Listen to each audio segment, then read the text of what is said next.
She dumped me on speaker to make her friends laugh. 11 seconds. That's all it took to end 16 years. She said, "It's over," like it was a joke. I said, "Okay," and hung up. By morning, her mother was screaming about what I'd done to the house. But here's what Brooke didn't know. My name is Clayton Morgan. I'm 42 years old, and I own 7 franchise locations across 3 states. Built them from nothing, working 70-hour weeks while my wife Brooke stayed home with our kids, Levi and Ella. He's 14 now, she's 11. Good kids who deserve better than what they're about to witness. Brooke started her mommy blog 5 years ago. Harmless stuff at first, recipes and decorating tips. But somewhere around 30,000 followers, she changed. Stopped being my wife and became Brooke Morgan Home, a brand that needed constant maintenance. New clothes, professional photos, spa days for content creation. And 6 months ago, a personal trainer named Cody Barnes, 29 years old and built like a Greek statue. I'm not stupid. I saw the signs. The way she'd hide her phone screen. The overnight trips to collaborate with other influencers. The hotel receipt I found in her gym bag 3 months ago that she never mentioned. But I'm a businessman. I deal in facts. And the fact was, everything we had was legally mine. The house, cars, accounts, all of it. Her name wasn't on anything. We'd structured it that way for taxes back when we got married. So instead of confronting her, I called Arthur Simmons, a retired military lawyer and old family friend. 65 years old and sharp as they come. Document everything. Arthur told me over coffee. Every text, every receipt, every inconsistency. Build your exit strategy before she realizes you're onto her. For 3 months, we prepared. I didn't move money or change passwords. Just quietly photographed documents, saved messages, and had our home security system upgraded with audio recording. Perfectly legal, and Brooke signed off on it without reading the fine print. The day it happened, I was reviewing quarterly reports with Vernon Davis, my business partner. Vernon's 50, built his success the same way I did, from the ground up. He'd been warning me about Brooke for months. "Something ain't right with her, man," Vernon said that morning. My ex-wife acted exactly the same way before she tried to clean me out. My phone rang before I could respond. Brooke's name on the screen. I answered. "Hey, what's up?" What I heard made everything crystal clear. Women laughing in the background. Then Brooke's voice, loud and theatrical, obviously on speakerphone. "Clayton, it's over. Don't text, don't call. Just move on, okay?" More laughter erupted. Someone shouted, "Oh my God, you actually did it." Vernon froze, staring at me. I felt nothing but cold clarity. I didn't yell, didn't ask why. I just said, "Okay, I understand," and hung up. 11 seconds. That's all it took to end 16 years of marriage. Vernon looked stunned. "Did she just break up with you to entertain her friends?" he asked, his voice incredulous. "Yeah," I said, already opening my laptop. "She did." I pulled up the folder labeled Exit Plan. Everything was ready. Every document signed. Every account secured. Every move calculated. Brooke thought silence meant weakness. She expected me to call back begging. She had no idea the house she was celebrating and had been transferred to a family trust 3 weeks ago. That her credit cards will be deactivated within the hour. That the gym membership where she met Cody was registered to my company and will be canceled by morning. I called Arthur. "It's time," I said. Arthur's response was immediate. "I'll start the process. Don't contact her. Don't respond to anything. Let her make the next move." I hung up and looked at Vernon, who was shaking his head. "You already knew this was coming," Vernon said. "For 4 months," I replied. "I just needed her to pull the trigger herself." By tomorrow morning, Brooke was going to learn an expensive lesson about the difference between being in someone's life and being on their paperwork. And her mother, Helen, who'd spent years calling me controlling, she was about to find out what control actually looked like. The night after that call, I didn't sleep much. Not because I was upset, but because I was executing. Arthur had given me a checklist, and I went through it methodically. At 11 p.m., I remotely deactivated Brooke's credit cards through the company account portal. At midnight, I called the locksmith service we'd had on retainer. They'd be at the house at 6 a.m. sharp. At 1 a.m., I sent a formal notice to the gym canceling our corporate membership, effective immediately. By 2 a.m., I'd forwarded all the documentation to Arthur. Text messages, security footage, Adriana's statement about seeing Cody at the house. Everything dated, time-stamped, organized. Vernon texted me around 3 a.m. You still up? Yeah, I replied. This is wild, man. How you holding up? I'm fine. Just getting things done. That's what I'm talking about. Stay focused. Stay cold. At 6:15 a.m., my phone rang. Unknown number. I answered. Mr. Morgan. A woman's voice, older, frantic. This is Helen, Brooke's mother. What did you do to my daughter? I kept my voice calm and professional. Good morning, Helen. I haven't done anything to Brooke. She ended our marriage yesterday. I'm simply responding accordingly. The locks are changed. Helen's voice was shrill, almost hysterical. She can't get into the house. Her cards don't work. What did you do to the house? There it was. The moment I've been waiting for. Helen, the house was never in Brooke's name. I said evenly. Neither were the cars or the accounts. Everything was structured under my ownership for tax purposes. Brooke chose to end our marriage yesterday. Quite publicly, I might add. I'm simply protecting my assets during what will likely be a complicated divorce. You can't just lock her out of her own home. Helen shouted. It's not her home. I corrected. It's my home. She was a resident. Now she's not. Everything I'm doing is completely legal, and I have an attorney who's reviewed every step. Helen sputtered for a moment. Then her voice dropped to something dangerous. You're going to regret this, Clayton. Do you hear me? My daughter will take you for everything you have. She's welcome to try, I replied, but I'd recommend she get a very good lawyer. Have a nice day, Helen. I hung up before she could respond. Vernon called 5 minutes later. Brooke's blowing up Instagram. You seen it? I hadn't checked social media. Didn't plan to. What's she saying? She's playing the victim. Says you blindsided her, locked her out, trying to make it look like she abandoned the family. Her followers are eating it up. Let her talk, I said. Words don't hold up in court. Documentation does. By 8 a.m., Arthur called. Clayton, I just got off the phone with an attorney claiming to represent Brooke. Young guy, probably someone she found online. He's threatening an emergency injunction to get her back in the house. Can he do that? I asked. Arthur chuckled. He can try, but he need to prove she has legal standing. She doesn't. Her name isn't on the deed. She's not on the mortgage. And we have documented evidence that she voluntarily ended the marriage. Plus, we have her affair documented. No judge is going to force you to house your cheating ex-wife while the divorce is pending. What about the kids? I asked. That was my real concern. Levi and Ella. They were at your mother's house last night, correct? Arthur confirmed. Yes. I called Mom right after Brooke's little performance. Told her to pick them up from school and keep them overnight. Smart move, Arthur said. Keep them with you, or your mother, until we establish a formal custody arrangement. Don't let Brooke use them as leverage. My phone buzzed. Text from Mom. Levi wants to know what's happening. What should I tell him? I stared at the message. My son was 14, old enough to understand some of this. But how do you tell your kid that his mother chose humiliation over family? Tell him the truth. I texted back. Mom and I are separating. I'll talk to him and Ella tonight. This was going to be the hardest part, not the legal battles or the financial maneuvering. Explaining to my children why their family was falling apart. I drove to Mom's house that evening. The whole way there, I rehearsed what I'd say to Levi and Ella. How do you explain betrayal to kids who still believe in fairy tales? Mom met me at the door. At 68, she still had that no-nonsense look that could cut through any situation. There in the living room, Mom said quietly, Levi knows something's wrong. Ella thinks you're just working late again. I walked in and found them on the couch. Levi looked up from his phone, his expression guarded. Ella jumped up and hugged me. Dad, are you and Mom fighting? Ella asked, her 11-year-old face full of worry.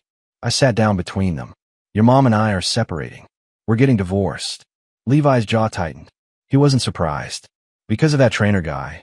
My head snapped toward him. What do you know about that? Levi shrugged, trying to act casual, but I could see the anger in his eyes. I'm not stupid, Dad. I've seen the way she looks at her phone.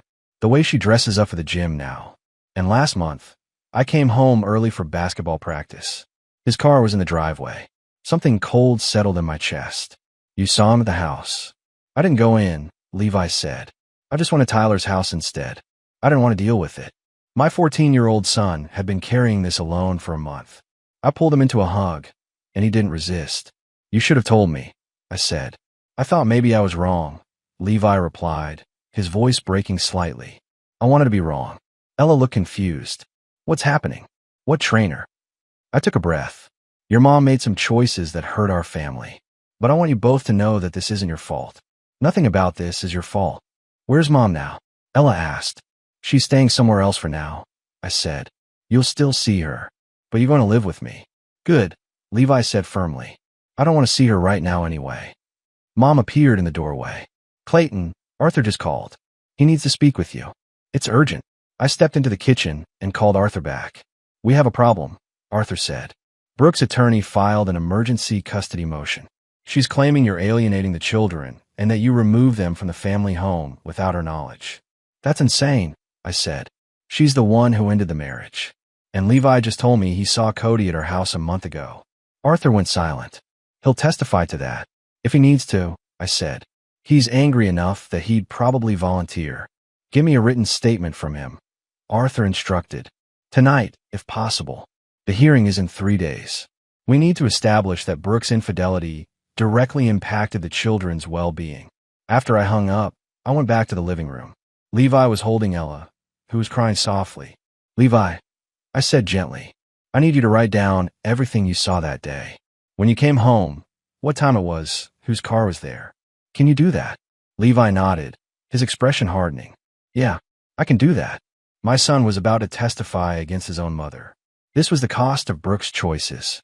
Not just a broken marriage, but broken trust that would take years to repair. That night, I read Levi's statement. It was clear, detailed, and devastating. He'd noted the time, the vehicle description, even the fact that the living room curtains were closed in the middle of the afternoon. My son had the instincts of an investigator and the broken heart of a kid who'd lost faith in his mother. The emergency custody hearing took place in a windowless courtroom that smelled like old coffee and desperation. I sat next to Arthur, wearing my best suit, while Brooke sat across the aisle with her attorney, a young guy named Derek who looked fresh out of law school. Brooke was dressed conservatively, makeup minimal, playing the wronged wife perfectly. She didn't look at me once. The judge was a woman in her 60s named Patricia Reynolds. She had a reputation for not tolerating games. Derek stood first. Your Honor, my client was forcibly removed from her home without warning or justification. Mr. Morgan changed the locks while she was out, canceled her credit cards, and has been preventing her from seeing her children. Judge Reynolds looked at me. Mr. Morgan, is this accurate? Arthur stood. Your Honor, if I may. Mrs. Morgan voluntarily ended the marriage via telephone while she was with friends. She did so publicly, on speakerphone, for entertainment purposes. My client responded by securing assets that were solely in his name. Mrs. Morgan never had legal claim to the residence or the accounts in question.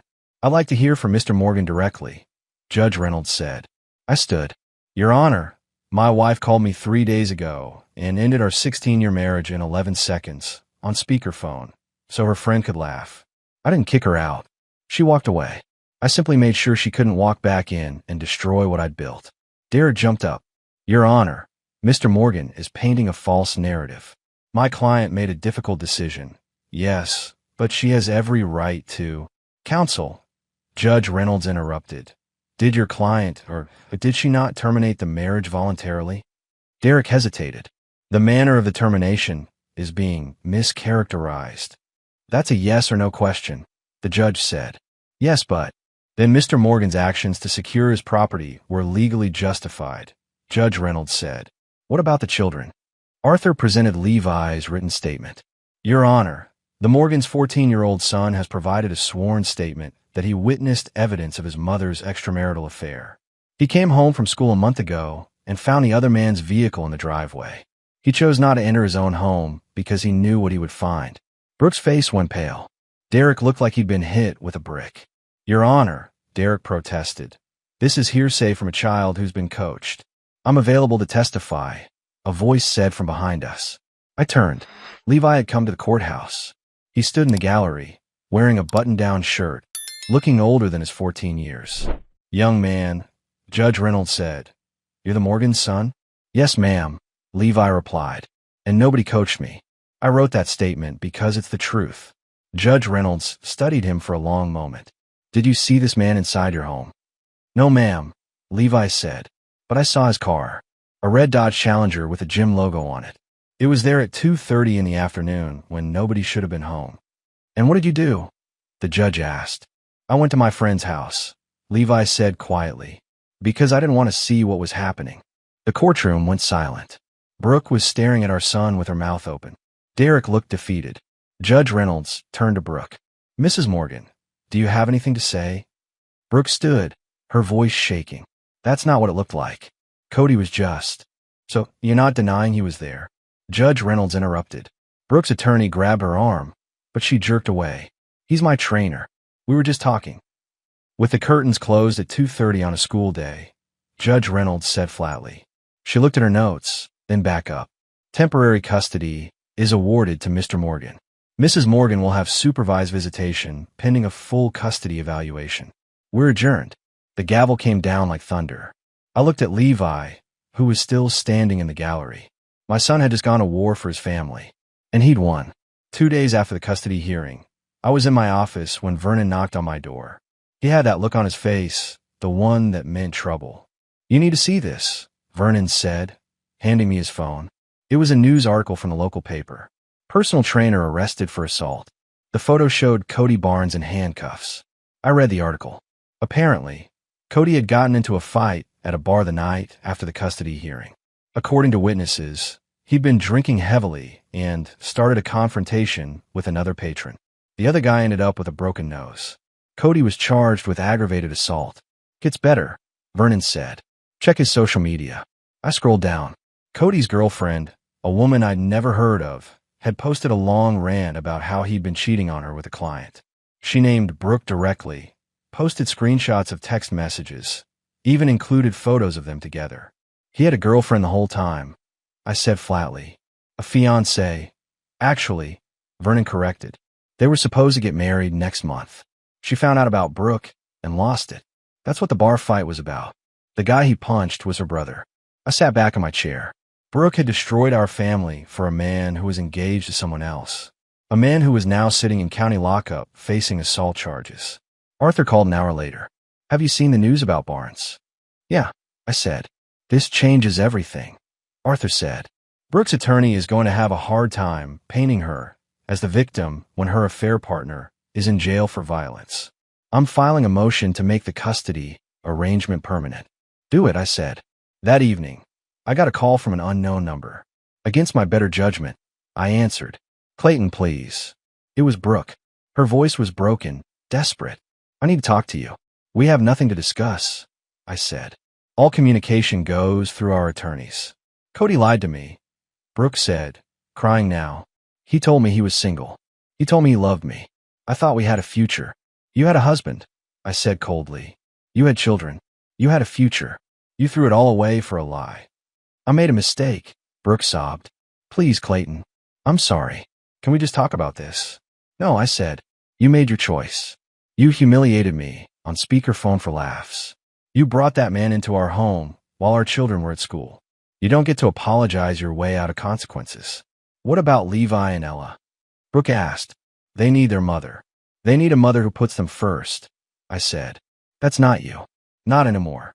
I'm staying in a motel, Clayton, Brooke said, her voice breaking. I have nothing. No money, no car, nowhere to go. My own mother won't take my calls. That's not my problem, I replied.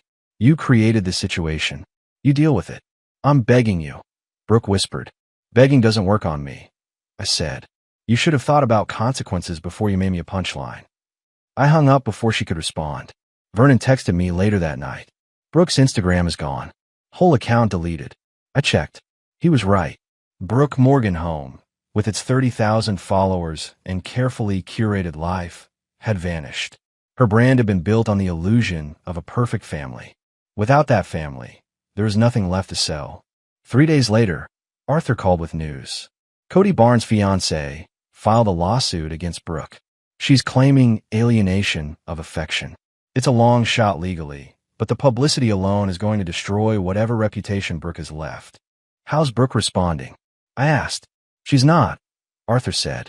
Her attorney withdrew from the case yesterday. Apparently, she can't pay him.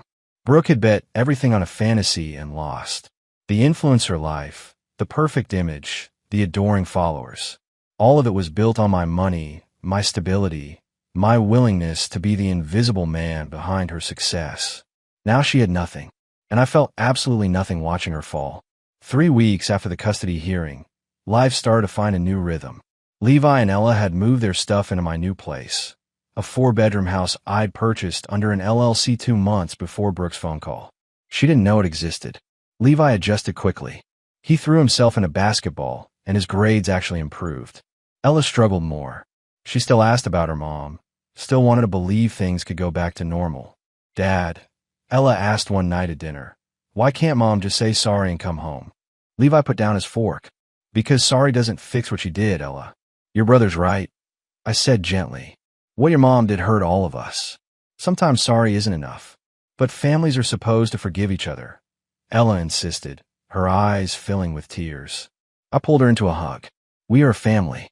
You, me, Levi, and Grandma. That's our family. Your mom made choices that took her out of it." The supervised visitations with Brooke were disasters.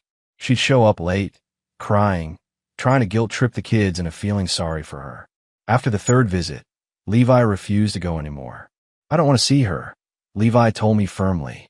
"All she does is cry and talk about how hard her life is. She doesn't ask about school or basketball or anything about us. It's all about her." Arthur assured me that at 14, Levi's preference would carry significant weight with the court. Meanwhile, the business was thriving. Vernon and I had landed 3 new franchise contracts, expanding our footprint into 2 more states. Without the constant drama of Brooke's demands, I could actually focus. One afternoon, I was reviewing contracts when my assistant buzzed me. "Mr. Morgan, there's a woman here to see you. She says it's about your wife." I tensed. "Send her in." The woman who entered was in her early 30s, professionally dressed. She introduced herself as Lauren Kelly, Cody Barnes' former fiancée. "Mr. Morgan," Lauren said, sitting down, "I'm not here to cause trouble. I just wanted to say I'm sorry. I had no idea Cody was involved with a married woman until after everything happened." "What do you want from me?" I asked. "Nothing," Lauren said. "I just thought you should know the truth. Cody told your wife he was single and serious about her. He lied to both of us. He's a con artist who targets wealthy women. You're the 3rd husband I've tracked down." I leaned forward. "3rd. Before me, he was engaged to another woman," Lauren explained. "Before that, he was dating a divorce lawyer's wife. This is his pattern. He finds women with money or access to money, tells them what they want to hear, and bleeds them dry." "Did Brooke give him money?" I asked. Lauren nodded. "According to the texts I found, she gave him almost $30,000. Said it was for his personal training certification and to help him open his own gym." I felt something cold settle in my stomach. $30,000. From where? I pulled up our financial records. There it was. Brooke had been withdrawing cash from our joint household account for months. Small amounts, never enough to trigger suspicion. It added up to exactly $32,000. She hadn't just betrayed me emotionally. She'd been stealing from our family to fund her affair. "Thank you for telling me this," I said to Lauren. "She's a victim too, in a way," Lauren said. "Cody's very good at manipulation, but that doesn't excuse what she did to you and your children." After Lauren left, I called Arthur and told him about the money. "This is exactly what we needed," Arthur said. "Dissipation of marital assets. We can go after her for that in the divorce proceedings. She won't get a dime." That night, I sat with Levi and Ella and told them the truth. Not all of it, but enough. That their mother had made very poor choices, that she'd been lied to by someone she trusted, but that ultimately, she was responsible for her actions. "Is Mom going to be okay?" Ella asked quietly. "I don't know," I said honestly. "But that's not our responsibility anymore. Our responsibility is to take care of each other." Levi nodded. He understood. Ella was still learning. But we were going to be okay. We'd survive this. And we'd be stronger for it. 6 weeks after everything started, Brooke showed up at my office unannounced. Security called me before letting her up. "Mr. Morgan, your wife is in the lobby. She's insisting she needs to see you." I could have had security escort her out. Instead, I told them to send her up. It was time to end this once and for all. Brooke walked into my office looking nothing like the woman I'd married. Her hair was unwashed, her clothes wrinkled. The Instagram perfect image was gone, replaced by raw desperation. "Clayton, please," Brooke said before I could speak. "Just hear me out. I gestured to the chair across from my desk. She sat. I've been to therapy. Brooke started. I've been trying to understand why I did what I did. The therapist says I was seeking validation, that I felt invisible in our marriage. Stop, I said. I'm not interested in your therapy sessions or your excuses. You didn't come here for closure. You came here because you're broke and you think you can manipulate me into helping you. Brooke's eyes filled with tears. That's not fair. I made mistakes, but I'm trying to change. You didn't make mistakes, I said, my voice hard. You made calculated choices. You chose to have an affair. You chose to steal $32,000 from our family to give to a con artist. You chose to humiliate me on speakerphone for entertainment. Those weren't mistakes. Those were decisions. I was confused. Brooke protested. Cody said he loved me. He made me feel special. I made you feel secure. I shot back. I gave you a home, financial stability, children, and 15 years of loyalty. But that wasn't exciting enough for you. You wanted to feel special, so you destroyed everything we built. Brooke wiped her eyes. What about Levi and Ella? They need their mother. They need a mother who puts them first, I said. You spent more time taking selfies for Instagram than you did at their parent-teacher conferences. You missed Levi's basketball games because you had to go to the gym. You forgot Ella's birthday last year because you were on a collaboration trip. You weren't present even when you were there. I can change, Brooke insisted. I can be better. I leaned back in my chair. Maybe you can, but not for me and not in my life. You burned that bridge when you made me a punchline. So that's it, Brooke asked, her voice rising. 16 years of marriage and you just throw it away. I didn't throw anything away, I said coldly. You did. When you put me on speakerphone and ended our marriage for laughs. You threw it away when you brought Cody into our home while our children were at school.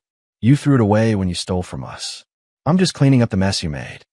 Brooke stood up, anger replacing tears. You're going to regret this, Clayton. I'll fight you for everything. With what money? I asked. With what lawyer? You have nothing, Brooke.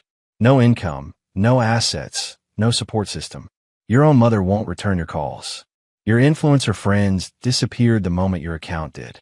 You're alone because you chose to be alone. The court will see what you're doing, Brooke threatened.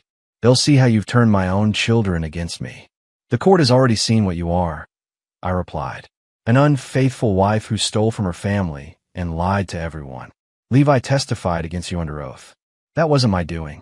That was yours. Brooke stood there, trembling with rage and humiliation. Finally, she turned and walked toward the door. Brooke, I called out. She stopped. Don't come to my office again. Don't come to my home. All communication goes through attorneys. If you violate that, I'll get a restraining order. She left without another word. Vernon came in a few minutes later. I saw her leaving. She looked destroyed. She destroyed herself, I said. I just stopped catching her. That night, Arthur called. Brooke's attorney contacted me. She wants to settle. She'll give you full custody, won't contest the asset division, and will sign off on everything if you agree to pay her $5,000 for relocation expenses. $5,000 to be done with this completely, to never have to deal with her drama again. Counter with $3,000, I said, and she signs a non-disparagement clause. She doesn't talk about me, the kids, or this situation publicly. Ever. Done, Arthur said. 3 days later, Brooke signed everything. Our marriage was officially over. 8 months after Brooke's speakerphone call, my life looked completely different. The divorce was finalized. I had full custody of Levi and Ella. The business had expanded to 10 franchise locations across 4 states. Vernon and I were discussing opening an 11th. Levi had grown into a confident young man. At 15 now, he was team captain of his basketball team and maintaining a 3.8 GPA. He rarely mentioned his mother, and when he did, it was with the detached tone of someone discussing a stranger. Ella, at 12, was doing better. She'd stopped asking when Mom was coming home and had started building her own identity separate from Brooke's influence. She'd joined the school choir and made new friends. Mom had been instrumental in their healing. She'd moved into a house 2 blocks away from us, making herself available whenever the kids needed her. She never spoke badly about Brooke, but she didn't defend her either. One Saturday morning, I was making breakfast when Levi came downstairs. Dad, can we talk? Levi asked. Of course. What's up? Levi sat at the kitchen counter. Mom called me yesterday. I set down the spatula. What did she say? She wanted to meet up. Said she misses me and wants to rebuild our relationship, Levi explained. His expression was neutral, guarded. What did you tell her? I asked. I told her I'd think about it, Levi said. But honestly, Dad, I don't know if I want to. Every time I see her, it's the same thing. She cries, talks about how hard her life is, and makes everything about her. She never asks about my life. I sat down next to him. This is your choice, Levi. I won't force you either way. But whatever you decide, I'll support you. Do you think she's actually changed? Levi asked. I don't know. I said honestly.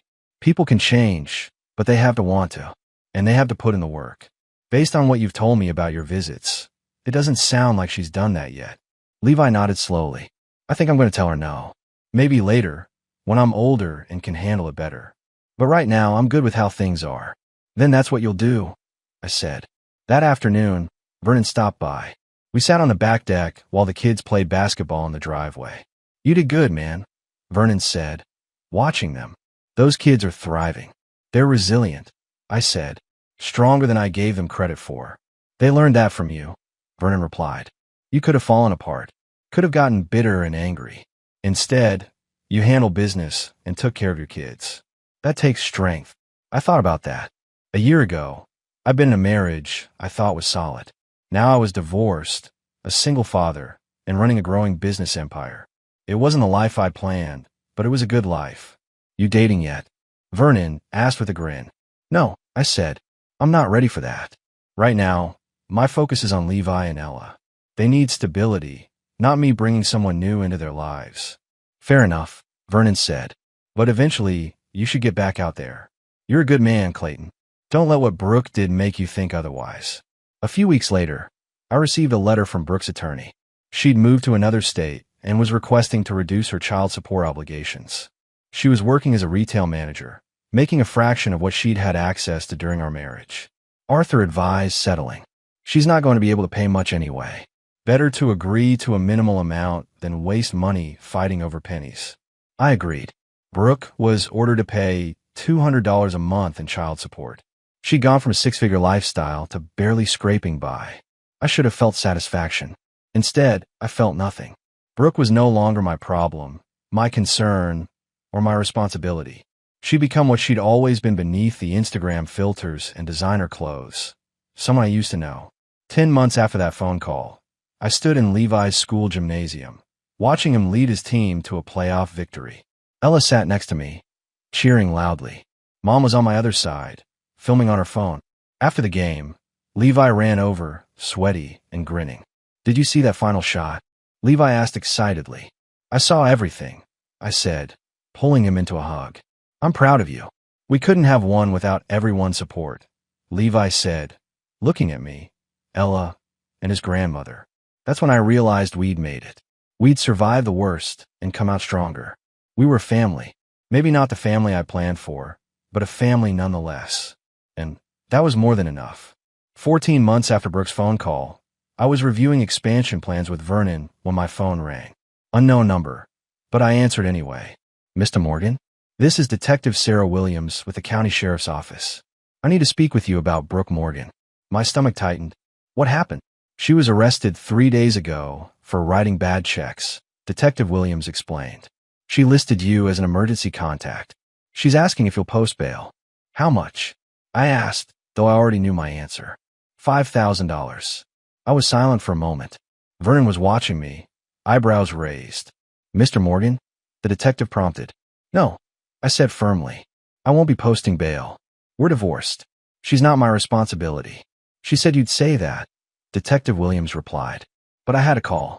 She also wanted me to tell you that she needs help, that she's hit rock bottom. Then rock bottom is where she needs to be, I said. Maybe it'll teach her something that 16 years of marriage couldn't. I hung up and looked at Vernon. Brooke got arrested. I explained. Bad checks. Wants me to bail her out. Vernon shook his head. And you said no. Good. That woman's life is her own problem now. That evening, I told Mom what had happened. She was at the house helping Ella with a science project. You did the right thing, Mom said firmly. Brooke needs to face her consequences. You can't save someone who won't save themselves. Levi, who'd been listening from the kitchen, came into the room. Mom got arrested? Levi asked. I nodded. She wrote bad checks. She wanted me to post bail. And you said no? Levi said. It wasn't a question. I said no. I confirmed. Levi was quiet for a moment, then nodded. Good. She made her choices. We made ours. At 15, my son understood consequences better than his mother ever would. A week later, Arthur called with news. Brooke pled guilty to fraud charges. She got probation and community service, but it's on her record now. This officially ends any chance she had of getting modified custody. What about child support? I asked. The court suspended her obligation, Arthur said.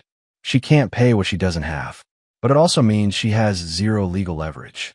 You're done with her, Clayton. Completely. That night, I sat with Levi and Ella and explained what had happened. So Mom's not going to try to see us anymore? Ella asked. I don't know what she'll do, I said honestly. But legally, she has no power over your lives. If she wants to rebuild a relationship with you, she'll have to earn it. And that's going to take years of consistent effort on her part. I don't think she has it in her, Levi said quietly. He was probably right. A few days later, I received a letter from Brooke. It was handwritten, tear-stained, desperate. She wrote about how sorry she was, how she destroyed everything, how she understood if we never forgave her. She wrote about hitting rock bottom and finally seeing clearly. She wrote about wanting to be better, to be the mother Levi and Ella deserved. But words on paper meant nothing. I'd heard apologies before. What mattered was action, and Brooke had proven incapable of that. I showed the letter to Mom. What do you think I should do? I asked. Nothing, Mom said. File it away. If she's serious about change, she'll prove it through years of consistent behavior, not through one desperate letter. Until then, protect your children and keep moving forward. That's exactly what I did. I filed the letter in a folder and focused on what mattered. Levi, Ella, the business, and building a life that was stable, healthy, and honest. Brooke had wanted attention and validation more than she wanted family. Now she had neither, and we had peace. That was the trade she'd made, and I was finally okay with it. 2 years after Brooke ended our marriage on speakerphone, I stood in the backyard of our home watching Levi and Ella play with our new dog, a golden retriever named Scout. Vernon and his wife had come over for a barbecue. Mom was inside, making her famous potato salad. Gerald Thompson, my accountant and now good friend, was helping me grill. Life looked nothing like I'd planned, and somehow it was better. You've built something solid here, Gerald observed, flipping burgers. Look at those kids. They're thriving. Levi was 16 now, over 6 feet tall, and had just gotten a full scholarship offer to play basketball at a Division II college. Ella was 13, confident and creative, with a portfolio of artwork that had won regional competitions.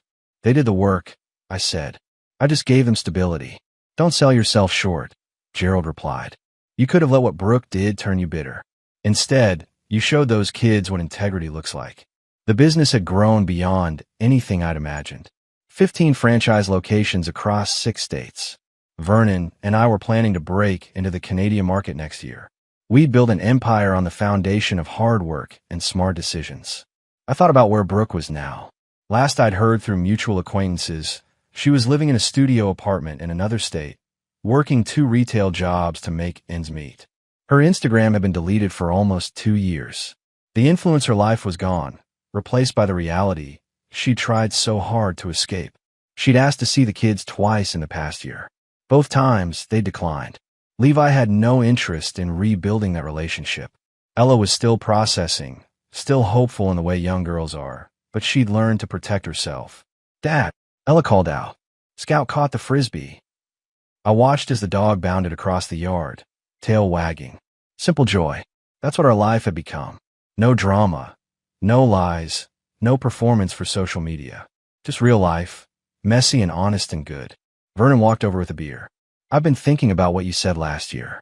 About how Brooke threw away everything for a fantasy. Yeah. I said, you could have done the same thing in reverse, Vernon said. Could have thrown away your principles, your integrity, gotten revenge, made everything ugly. But you didn't. You stayed the course. That's why your kids respect you. That's why your business partner trusts you. That's why you got a good life now. Mom came outside carrying a huge bowl of potato salad. At 70, She was still sharp and active. "Clayton, I need to tell you something," Mom said, setting the bowl down. "What's that?" I asked. "I'm proud of you," Mom said simply. "Your father would be too. You took a terrible situation and handled it with strength and grace. You protected your children. You built a good life. That's what real men do." Later that evening, after everyone had left, I sat on the back porch with Levi and Ella. "Do you guys ever think about what life would be like if Mom hadn't made that phone call?" I asked. Levi shook his head. "Not really. I think about who I am now versus who I might have been. I'm stronger because of what happened. More aware. I won't make the same mistakes." "I think about it sometimes," Ella admitted. "But then I remember how fake everything felt before. How Mom was always performing. This feels more real." She was right. This was real. No filters. No staging. No pretending. Just a father and his kids building a life based on truth. I'd learned something important through all of this.